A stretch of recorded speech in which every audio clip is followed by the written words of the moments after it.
కర్నూలు తరహా బస్సు ప్రమాదాల పునరావృతం కాకుండా రవాణా శాఖ ప్రత్యేక డ్రైవ్ చేపట్టింది. రాష్ట్ర వ్యాప్తంగా రెండో రోజు ప్రైవేటు వాహనాల్లో ఆర్టీఏ అధికారులు విస్తృత తనిఖీలు చేస్తున్నారు. నిబంధనలు ఉల్లంఘించిన ట్రావెల్స్పై కేసులు నమోదు చేస్తున్నారు. అడ్డగోలుగా తిరుగుతున్న ప్రైవేట్ బస్సులను సీజ్ చేస్తున్నారు. అగ్నిమాపక పరికరాలు ఏర్పాటు చేయని ట్రావెల్స్పై భారీ జరిమానాలు విధిస్తున్నారు.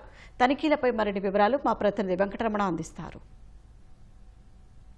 ప్రైవేట్ ట్రావెల్స్లో ప్రమాదాల నివారణ లక్ష్యంగా రాష్ట్ర ప్రభుత్వం ప్రత్యేకంగా చర్యలు తీసుకుంటుంది. కర్నూలు వద్ద బస్సు దగ్ధమై పలువురు చనిపోయినటువంటి దృష్ట్యా ఇలాంటి ఘటనలు తిరిగి పునరావృతం కాకుండా ప్రత్యేకంగా డ్రైవ్ నిర్వహిస్తుంది. రాష్ట్ర వ్యాప్తంగా అన్ని జిల్లాల్లోనూ కూడా రవాణా శాఖ అధికారులు అన్ని ప్రైవేట్ ట్రావెల్స్ను కూడా విస్తృతంగా తనిఖీలు చేస్తున్నారు. రెండో రోజు కూడా ఈ తనిఖీ అనేది కొనసాగుతుంది. ప్రస్తుతం మనం చూడవచ్చు, విజయవాడ సమీపంలో తాడపల్లి వద్ద ఉన్నటువంటి బస్సును ఆపి రవాణా శాఖ అధికారులు విస్తృతంగా తనిఖీలు చేస్తున్నారు. స్లీపర్ బస్సు ఇది, దీంట్లో ఎట్లాంటి ప్రమాద నివారణ చర్యలు తీసుకున్నారు అనేటువంటి విషయాన్ని ప్రస్తుతం ఎంవీఐ ప్రస్తుతం చెక్ చేస్తున్నారు.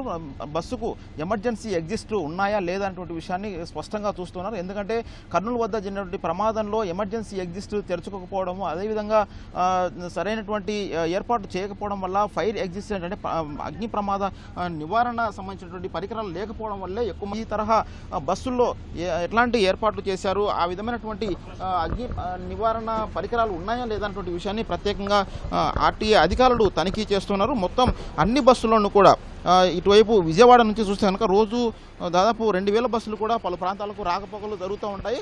ఈ అన్ని బస్సులు కూడా ప్రతిరోజు ఉదయం అలాగే సాయంత్రం వేళల్లో బయలుదేరుతున్న దృష్ట్యా బయలుదేరడానికి ముందు అలాగే వస్తున్నటువంటి బస్సులు అన్నింటినీ కూడా ప్రత్యేకంగా ఆపి తనిఖీ చేస్తూ ఉన్నారు. ఈ తనిఖీలో ఎలాంటి అంశాలు వాళ్ళు పరిశీలిస్తున్నారు అనేటువంటి విషయాన్ని ప్రస్తుతం మనం చూడవచ్చు.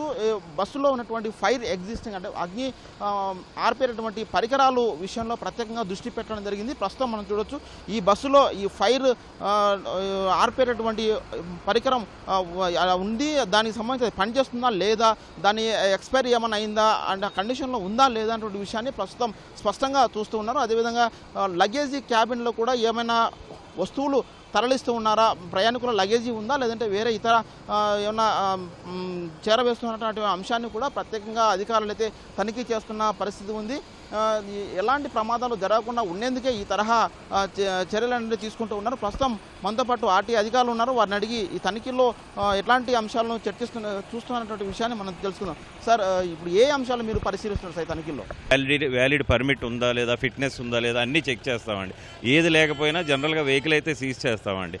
అయితే మొన్న జరిగిన కర్నూలు సిచ్యువేషన్ని దృష్టిలో పెట్టుకుని ప్రజలకు కూడా అవేర్నెస్ కల్పించమని డ్రైవర్లకి మరియు మేనేజ్మెంట్కి ఇంటిమేట్ చేస్తున్నామండి. అంటే ఫైర్ సిలిండర్ ఎక్కడ ఉంటుంది, జనరల్గా ఒక వీడియో రూపేణ అది ఫైర్ సిలిండర్ని ఎలా ఆపరేట్ చేయాలి, అట్ ద సేమ్ టైం దానికి గ్లాస్ బ్రేక్ చేయడానికి కావాల్సిన హ్యామర్స్ ఎక్కడెక్కడ ప్రొవైడ్ చేశారు, ఈ బస్సులో ఎక్కడ ఉంది అనేది జనరల్గా మన స్టిక్కర్స్ రూపేణ అంటించమని, తర్వాత వీడియో రూపేణ అందరికీ చేరేటట్టుగా మన ఈ మేనేజ్మెంట్ వారికి ఇంటిమేట్ చేస్తున్నాం. ఎమర్జెన్సీ ఎగ్జిట్ ఎలా ఉంది, ఓపెన్ అవుతుందా లేదా, ఈ సేఫ్టీ ఫ్యాక్టర్స్ని దృష్టిలో పెట్టుకుని మేము చెకింగ్ అనేది కండక్ట్ చేస్తున్నామండి. గతంలో ఫైన్లు వేసినప్పుడు కూడా అలాగే పట్టించుకోకుండా తిరుగుతుంటే వాళ్ళ మీద ఎలాంటి యాక్షన్ తీసుకుంటారు? ఏదైనా మన యాజ్ పర్ నామ్స్ ప్రకారం లేకపోతే వెహికల్ సీజ్ చేస్తామండి. ఫర్ ఎగ్జాంపుల్ ఏదున్నా ఆల్టరేషన్ ఉన్నా సరే అనదర్ ఏజ్ ఆల్టరేషన్ కింద చేసి వెహికల్ సీజ్ చేసి లోపల పెడతామండి. ఆల్టరేషన్ చేస్తూ నడుపుతున్నారు. కర్నూలులో జరిగినటువంటి ఈ బస్సు కూడా అంటే సీటర్గా పర్మిషన్ తీసుకుని స్లీపర్గా మార్చారు. సో అలాంటివి విషయంలో ఎలాంటి నిబంధనలు ఏం చెప్తున్నాయి, అంటే అట్లా మార్చిన వాళ్ళకి ఎట్లాంటి శిక్ష పడుతుంది, ఆ విషయంలో మీరేం హెచ్చరిస్తారు? వాళ్ళకి యాక్చువల్గా వాళ్ళు ఆల్టరేషన్కి అప్లై చేసుకోవాలి సార్. ఏదైనా ఫర్ ఎగ్జాంపుల్ ఒక వెహికల్ని స్లీపర్ నుంచి సీటర్కి మార్చినా, సీటర్ నుంచి స్లీపర్కి మార్చినా కన్సర్న్ రిజిస్టరింగ్ అథారిటీకి ఇంటిమేట్ చేసి వాళ్ళు ఒక ఇన్స్పెక్టింగ్ అథారిటీ ఇన్స్పెక్ట్ చేసి యాజ్ పర్ నామ్స్ ప్రకారం ఉందా లేదా చెక్ చేసి పర్మిషన్ ఇస్తారండి. లేని పక్షంలో మనం చలాన్ బుక్ చేసి లోపల సీజ్ చేసి పెడతామండి. తర్వాత వాళ్ళు మాడిఫికేషన్ పెట్టుకుని వాళ్ళ registering authority, original registering authority ఎవరుందో వాళ్ళ దగ్గర పర్మిషన్ తెచ్చుకుంటారండి. అది చాలా మంది ఈ ట్రావెల్స్ బస్సుల్లో గూడ్స్ రవాణా చేస్తున్నారు. సో అలాంటి ఏమన్నా గమనించారా మీ తనిఖీల్లో? సో అలా చేయడం అనేది ఎట్లా శిక్ష పడుతుంది? ఈ వెహికల్ అనేది పాసింజర్ ట్రావెల్ చేయడానికి మాత్రమే ఉన్నదండి. దానికి గూడ్స్ అనేది వేసుకోవడం అనేది కరెక్ట్ కాదు. కొంతమంది ఉల్లంఘిస్తున్నారండి. వాటిపై మేము కఠిన చర్యలు తీసుకుంటున్నాం, చలాన్స్ బుక్ చేస్తున్నాం, at the same time vehicle seize చేస్తున్నాం. మొత్తంగా చూస్తే కనుక ఇలాంటి నిబంధనలు ఉల్లంఘిస్తూ పట్టుబడినా కానీ వెంటనే సీజ్ చేస్తూ ఉన్నారు.